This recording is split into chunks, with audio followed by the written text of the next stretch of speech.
Come and play the tunes of glory. Raise your voice in celebration of the days that we have wasted in the cafe, at the station, and learn the meaning of existence in fortnightly installments. Come share this golden age. Tony Blair was carried into Downing Street today on a political landslide and on a wave of Labour jubilation. He'll have a majority in the Commons of 179, Labour's best result ever. It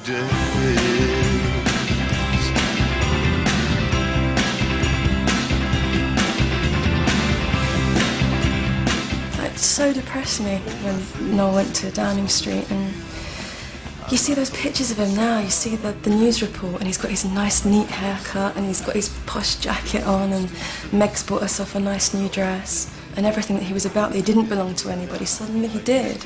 He was right in their pocket. And in that very instant, he was neutered. It was like someone had come along with a knife and just cut his bollocks off.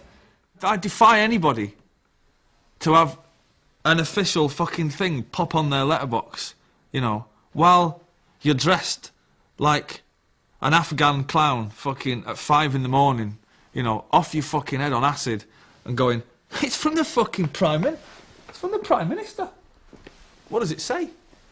He wants us to go around for a fucking...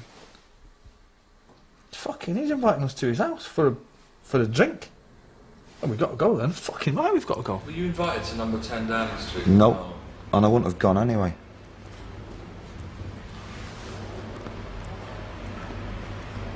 Why not? It's not my place to... So why would I go there? What have I... I've got nothing in common with any of them. Don't know anything about politics, don't want to. Looks like a shit house anyway, so why go there? Why do you think no one? Because he's fucking mad for it, innit? He's wanted to get in there and have a little nosy about.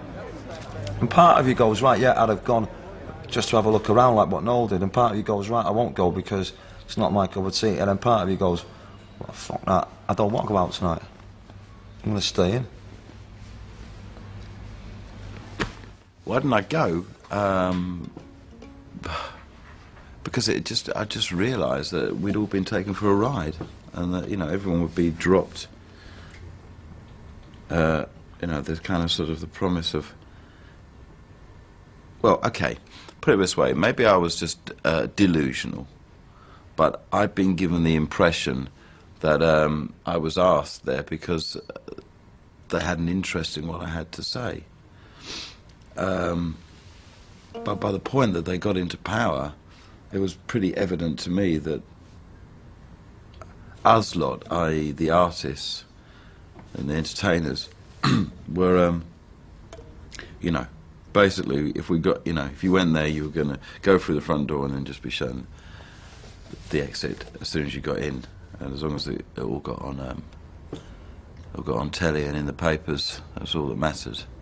And then it was like, now we were in the country, fuck off. I've never had good feelings about Tony Blair or New Labour. And it's interesting, it was a measure of how conservative the music business and the music press was at the time. You absolutely couldn't say that without getting slapped.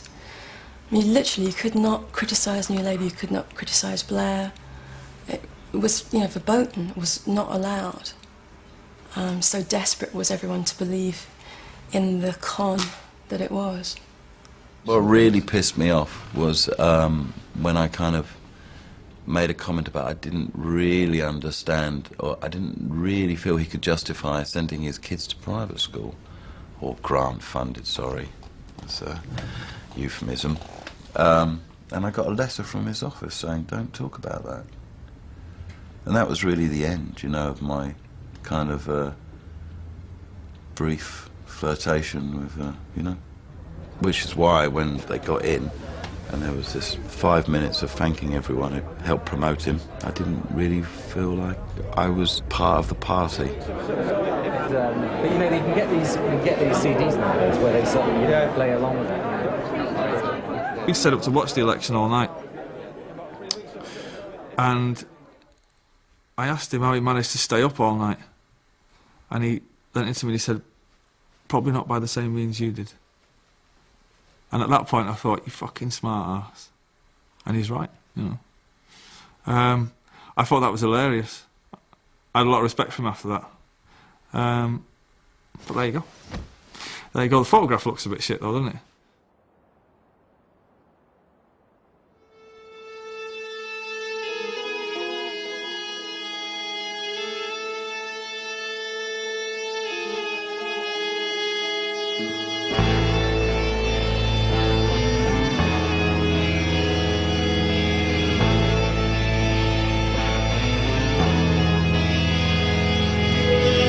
This is our music from the bachelor's den.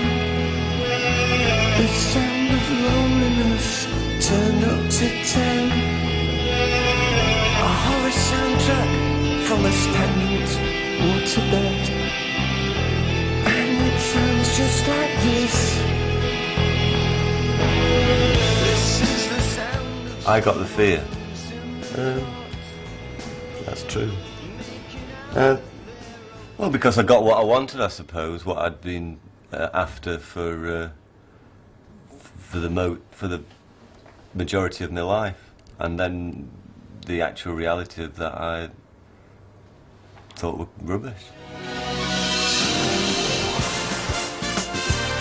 It's Saturday night, and we're about to discover who's got stars in their eyes. He's a bright boy-turned pop star, because tonight, seen live, Gareth Dickinson is Jarvis Cocker!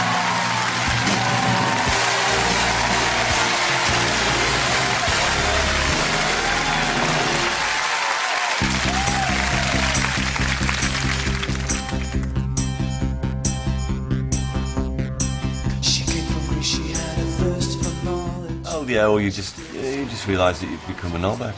It was like you've lived, you know, I don't know how old I was, 32 or something, so you've lived your life up to a certain point for 30 years, and then suddenly all that experience and life that you've led seems to not count for anything anymore, because you can't do them things anymore, because you've got all these people going, at you.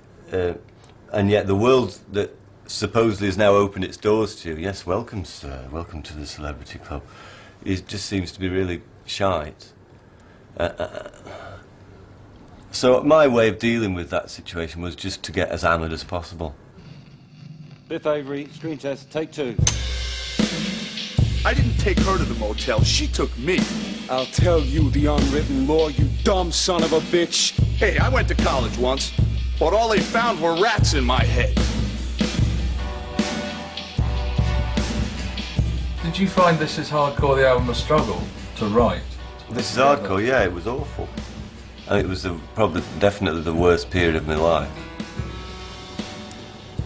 Without question. I mean, really. Because I was just a mess. Why?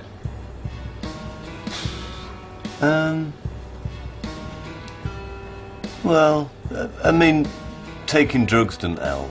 That never helps in a situation, you know. You don't often hear people saying, oh, since he's been taking them drugs, he's such a nice person. He's really come out of his shell, he's really nice. He's blossomed.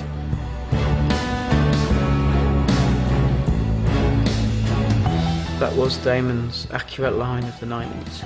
There was a blizzard going on. It just became the accessory. And from Rerunning Loaded, the toilet became the new golf course. It was where all the deals were being done. The amount of features that I got out for the magazine from sitting, you know, chopping stuff out of a table or a toilet or a... Oh yeah, I'll be in it, no problem. Have another line. It's another English, sort of classic English cue, you know? Another great, the cocaine cue.